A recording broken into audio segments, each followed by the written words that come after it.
memulai pembelajaran, alangkah baiknya kita berdoa terlebih dahulu menurut agama dan kepercayaan masing-masing. Silahkan Mbak Alia untuk memimpin doanya. Oke teman-teman, sebelum pembelajaran dimulai, mari kita berdoa terlebih dahulu. Berdoa dimulai. Berdoa selesai. Nah, selanjutnya Ibu akan mengabsen terlebih dahulu.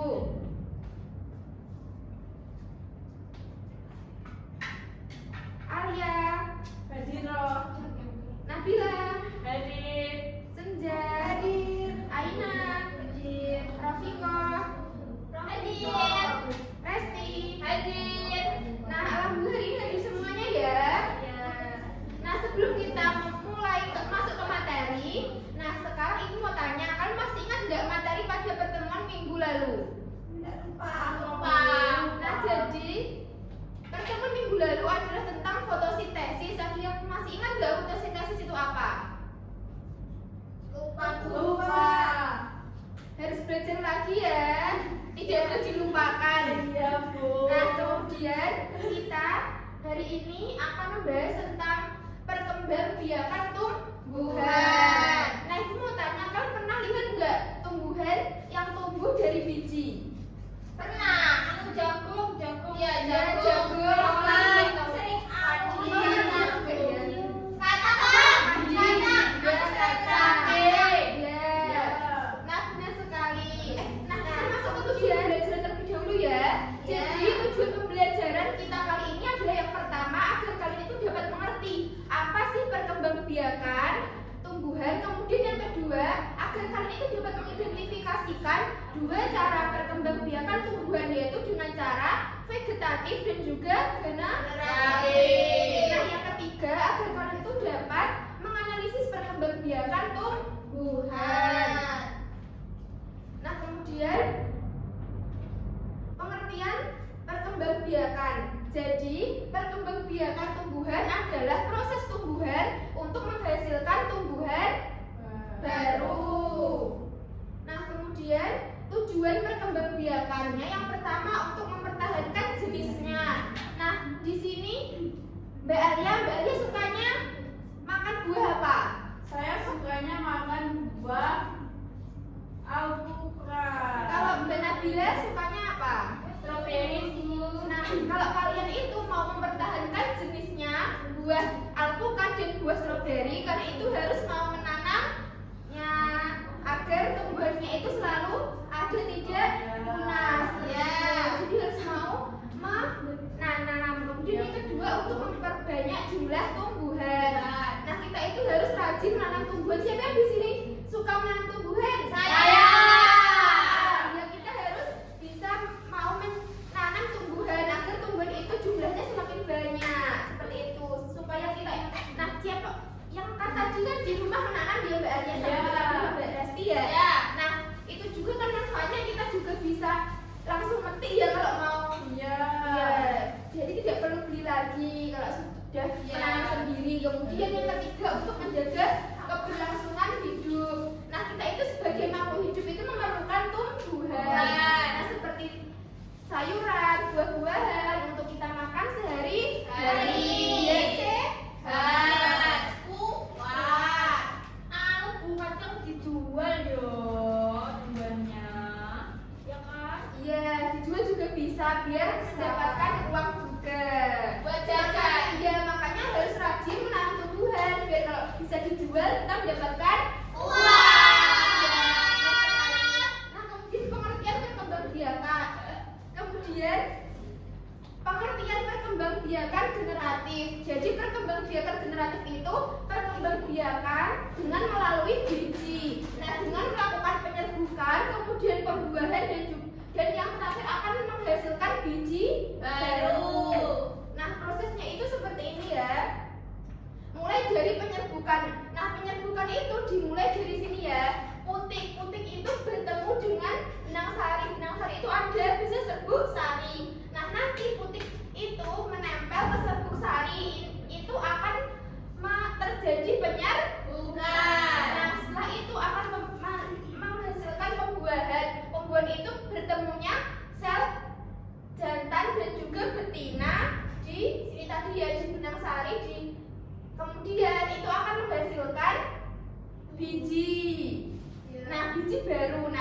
biji baru itu nanti kalau kita siram tiap hari, kemudian kita pupukin, nah nanti akan menghasilkan, akan menjadikan tanaman yang sempurna.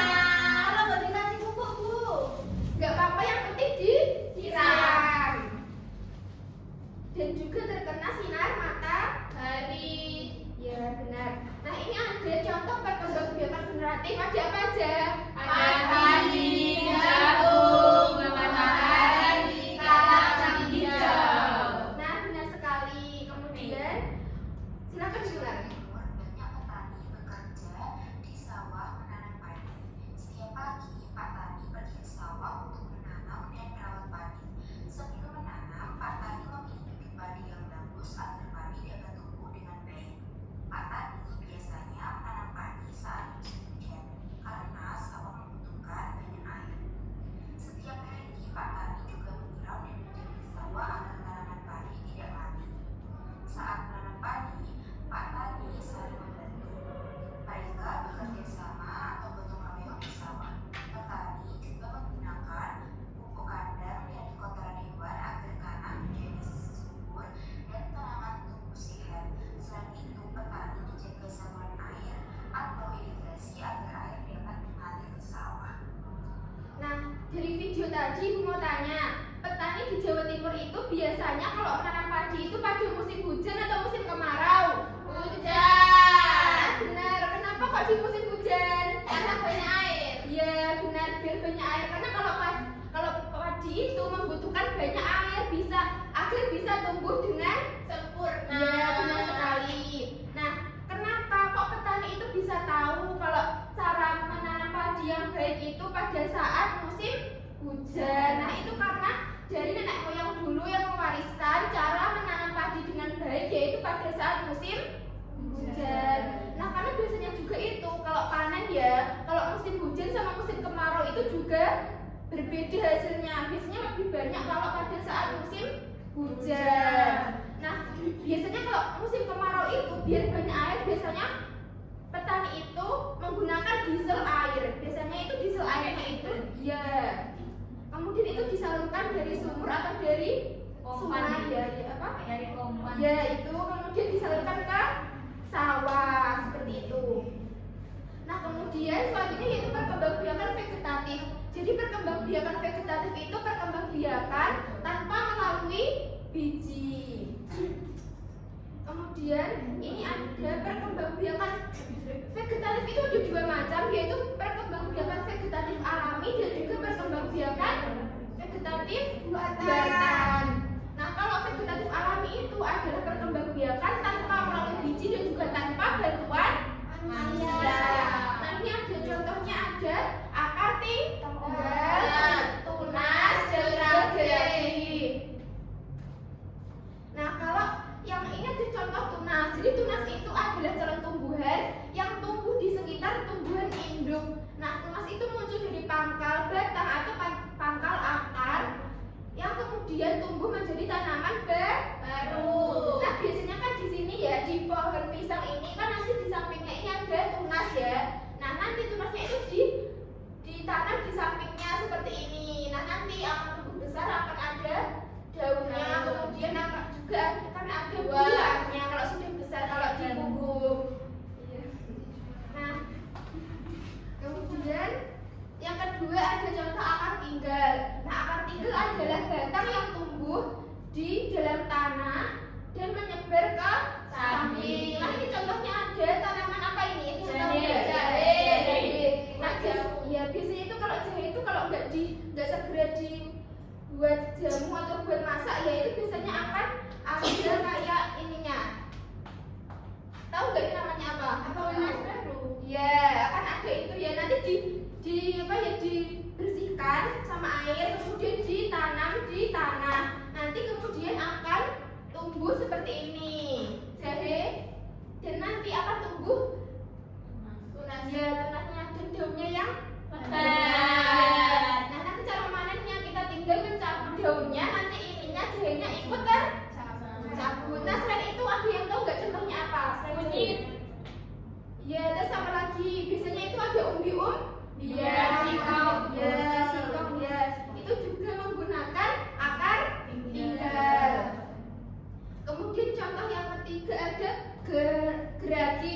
Geragi itu adalah batang yang menjalar ke atas tanah dan membentuk tanaman baru. Nah, biasanya itu caranya ya, ini ada stroberi ya contohnya. Nah, stroberi ini contohnya. Nah, kan ini kita dapat ya. Nah, di potnya itu sudah ada tanaman stroberinya. Nah, gimana caranya kita menanam lagi? Nah, caranya itu kita taruh pot baru di sampingnya yang udah tanahnya ya.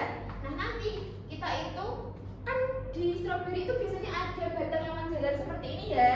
Nah, nanti ditarik, dimasukkan di pot yang baru. Nah, kemudian pot barunya itu akan menghasilkan tanaman baru ya, stroberi yang baru seperti itu. Iya.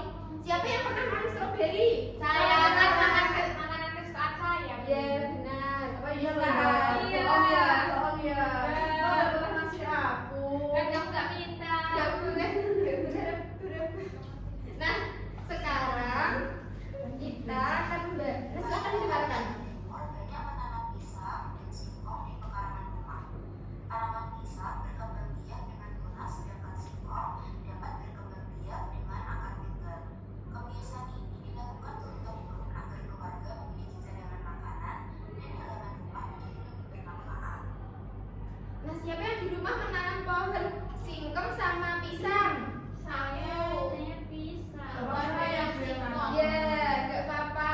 Nah, Lengkeng. ya biasanya kalau di Jawa Timur itu banyak orang menanam pisang sama singkong di pekarangan rumah. Ini tuh buat makanan, bisa juga buat dijual.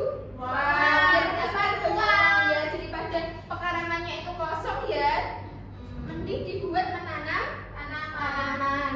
Nah, biasanya juga kalau singkong itu bisa buat menjadi nasi juga. Nasi apa? Yang tahu nggak yang dari singkong?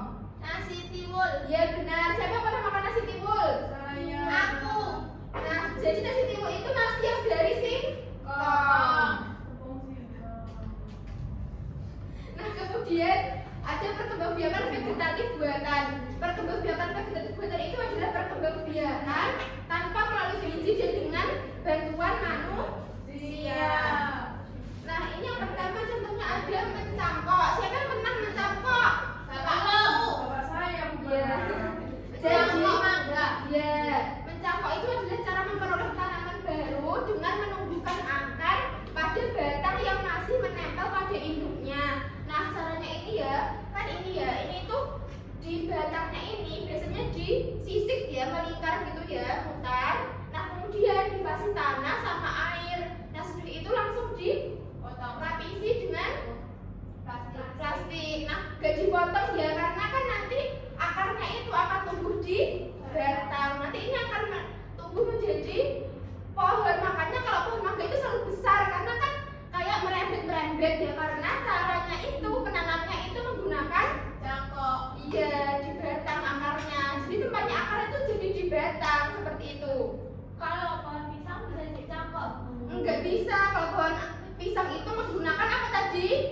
Tunas. Ya benar. Kalau pohon ketela nggak bisa juga, Bu ya? Ya nggak bisa. Kalau pohon ketela pakai Bisa apa? akar tinggal bisanya. Nah, kemudian yang kedua ada setek. Setek itu adalah cara memperbanyak tumbuhan dengan menanam potongan batang, daun, atau akar. Nah, potongan tersebut nanti akan menumbuhkan tumbuhan baru. Nah, caranya itu biasanya siapa yang pernah lihat bunga mawar? Nah, biasanya itu kan bunga mawar kan ini batang, kemudian ini apa bunganya ya. Nah, di sini ada akar yang tipis itu ya sama daun-daun. Macam-macam, Bu. Ya. Nah, itu dipotong ya, yang tajam-tajam itu dipotong. Ya. Kemudian cuma disisakan sedikit aja, yang daunnya itu disisakan sedikit aja. Kemudian batang yang di tengah itu dipotong-potong, kemudian ditanam di tanah seperti ini. Seperti singkong. Beda, kalau singkong itu akan Batangnya. beda. Tapi batangnya bisa dipotong-potong di tanah. Oh iya juga gitu juga bisa. Kalau potong-potong cuci mati apa enggak? Enggak, karena itu cara perkembangbiakannya menggunakan setek caranya, jadi enggak mati. Bu, kalau kangkung itu gimana? Kalau kangkung itu caranya itu menggunakan, ada yang tahu nggak? Biji. Ya, biji. Tapi ibu saya habis masak kangkung Oh, ditaruh. Bisa Bu tumbuh lagi kangkungnya. Kamu pakai biji.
Ya kalau di Jawa Tengah itu biasanya kalau menanam jeruk itu menggunakan okulasi. Nah, okulasi kan seperti ini ya. Nanti kalau sudah dimasukin ke pohon baru ya tunasnya tadi, mata tunasnya nanti langsung ditali seperti ini.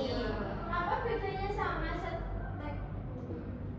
Kalau sama stek beda. Kalau cangkok beda. Kalau cangkok kan menggunakan tanah. Kalau ini ada tanah. Ya selain itu, kalau bedanya apa? Kalau okulasi itu kan kita itu harus memberikan mata tunasnya, harus dikasih mata tunas di sini. Kalau cangkok kan nggak perlu, cuma pakai tanah seperti itu. Bukannya buat misal pohonnya jeruk, tapi tunasnya mangga. Itu nanti gimana? Bisa tumbuh apa enggak? Ya nggak bisa, harus sesama aja. Jenis. Ya, benar. Kalau jeruknya satu jeruk jeruk nipis, satu jeruk kali. Ya nggak bisa, harusnya sama. Kalau Sama-sama jeruk. Iya, nggak boleh, nggak bisa ya. Harus sama jeruknya. Kira bisa pula. Nah, kemudian manfaat perkembangbiakan kebuatan itu adalah untuk menghasilkan tanaman lebih cepat, kemudian sifatnya sama dengan induknya dan juga hasilnya lebih banyak. Nah, apakah ditanyakan lagi? Tidak. Kalau tidak ada, kita akan speaking tepuk tumbuhan. Nah, jadi seperti ini ya. Tepuk tumbuhan ada akar, ada batang, ada daun, ada bunga, ada buah, dimakan, enak gitu ya, ditirukan bersama-sama ya. 1, 2, 3, tepuk tumbuhan ada akar, ada batang, ada daun, ada bunga, ada buah, dimakan, enak. Nah, selanjutnya kita akan lanjut ke LKPD. Nah, LKPD-nya ini kita itu akan praktikum membuat tumbuhan. Ada yang tahu nggak? Kita akan membuat tanaman apa? Nah, ya, kita akan membuat tanaman kacang hijau dengan berkecam bahan. Nah, nanti akan dibagi menjadi 2 kelompok saja, jadi 3-3 ya. Ya. Bu, Resti pengen tempe katanya. Dari kedelai. Ini menurut kedelai Bu, bisa dibuat tempe. Nggak bisa karena ini kita akan membuat kacang hijau, bubur kacang hijau. Berarti kalau sudah tumbuh ibuku tak suruh buat kacang hijau. Iya, biar Rumah Resti yuk. ya. Jadi tujuan kita menanam tumbuhan ini, praktikumnya ini adalah yang pertama untuk mengamati pertumbuhan kacang hijau. Kemudian yang kedua untuk mengetahui proses perkecambahan. Yang ketiga untuk memahami kebutuhan tumbuhan. Yang keempat yaitu untuk mengaitkan IPA dengan kehidupan sehari-hari. Masuk Bu. Nah, sekarang kita bagikan dulu ya. Kacangnya Bu, kacangnya Bu. Nah, ini melingkar aja ya biar bisa melihat semuanya. Nah, sekarang dibaca ya LKPD-nya. Yang pertama kita menyiapkan apa? Gelas plastik. Ini gelas Bu. Ini pleno. Kemudian yang kedua Itu kapas. apa? Kapas memasukkan kapas ke dalam gelas. Kapasnya Bu, ini kapas Masa pakai dimasukkan. tanah Bu. Emang bisa Bu pakai kapas Bu? Makanya dicoba ini, jangan banyak tanya dulu ya Bu ya. Iya, nanti akan saya jelaskan Gurunya ya. udah pusing ini. Terus yang ketiga gimana? Memasukkan kacang hijau di atas kapas Bu. Mau minta Bu. Masuk boleh. Kalau katanya itu kacang hijau bisa fungsi tuyul loh. Iya kah? Sudah. Habis itu masukkan air Bu. Nah, dimasukkan ini airnya. Nah, sini. Sedikit saja. Dah. Nah, kalau sudah tinggal kita menunggu buat itu. Sampai itu Bu ada tanamannya Bu, muncul kecambahnya atau tunasnya itu Bu. Iya. Bu, gimana kalau Ini ininya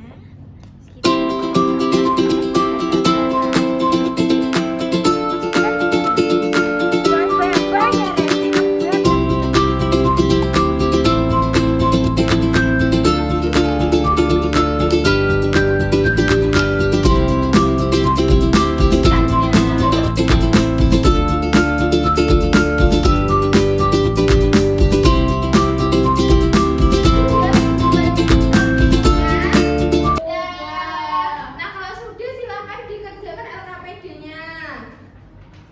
Dikerjakan bersama-sama ya.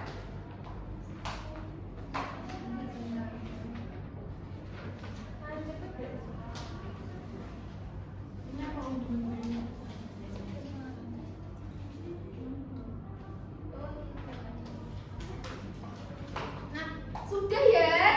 Sudah. Nah, kalau sudah, sekarang kita presentasi ya, satu-satu dari kelompok satu dulu. Iya.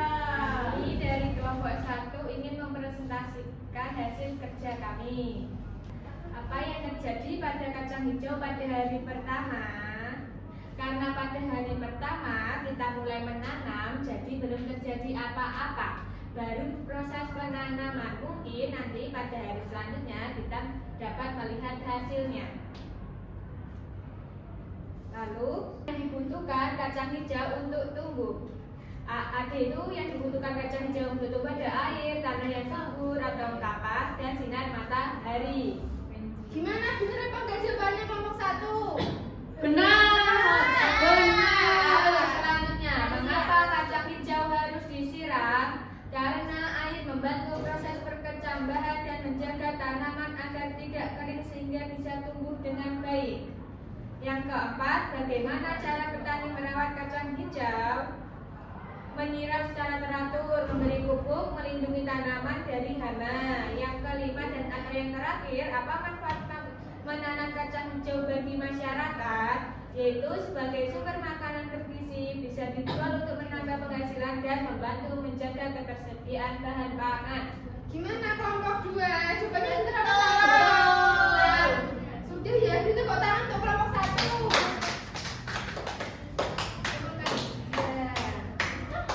Kelompok 2 yuk segera ke depan, maju ke depan.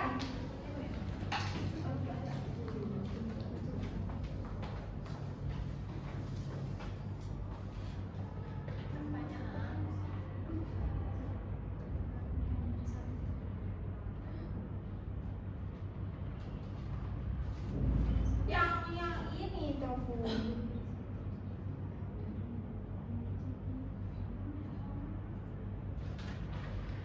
Jadi setelah kita melakukan praktikum, apa yang terjadi pada kacang hijau yang setelah kita tanam pada satu hari itu belum terjadi apa-apa. Cuman di kacang hijau kita itu sedikit membedah. Kayaknya mau tumbuh akar deh. Kayaknya loh ya. Pada hari kedua praktikum, hari keberapa akar kacang hijau mulai tumbuh? Belum tahu. Soalnya kita baru melakukannya kurang 2 hari dulu. Tapi sudah tumbuh, itu saya lupa. Nanti saya hitung lagi ya. Terus Apa bagaimana cara petani merawat kacang hijau dengan menyiram secara rutin? Nah, sudah beri tepuk tangan untuk kelompok 2. Sudah Bu. Ya, silahkan duduk kembali, dirapikan terlebih dahulu ya kursinya. Ya. Nah, jadi ya, kita tadi kan sudah menanam kacang hijau. Tadi yang tanya tadi apa? Kenapa nggak pakai tanah? Apa bisa kalau pakai kapas? Jadi ada yang tanya ya. Iya. Nah, jadi kalau kacang hijau itu bisa menggunakan tanah dan bisa menggunakan kapas. Nah, kalau gitu ditanyakan lagi nggak?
biar tahu ya apakah kalian sudah paham atau belum. Nah, kita akan evaluasi ya. Nah, ini satu-satu ya. Ya, Bu. Terima kasih.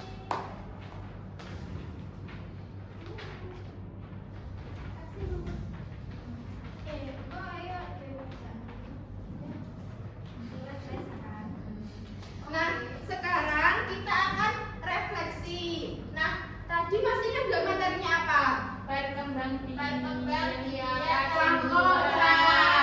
Ada di cangkok, ada di setek, ada yang dari tunas. Ya, kalau yang tadi jenisnya tadi dia apa aja? Jenis perkembangbiakan tumbuhan generatif. Ya, nah, kalau generatif tadi yang menggunakan apa? Nah, jadi gini ya, nah kesimpulannya Kak, kita tadi kan bahas perkembangbiakan tumbuhan.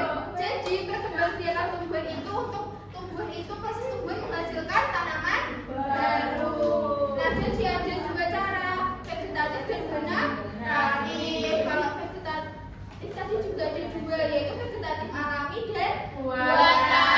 Kalau alami itu tanpa bantuan manusia, kalau buatan itu menggunakan bantuan manusia.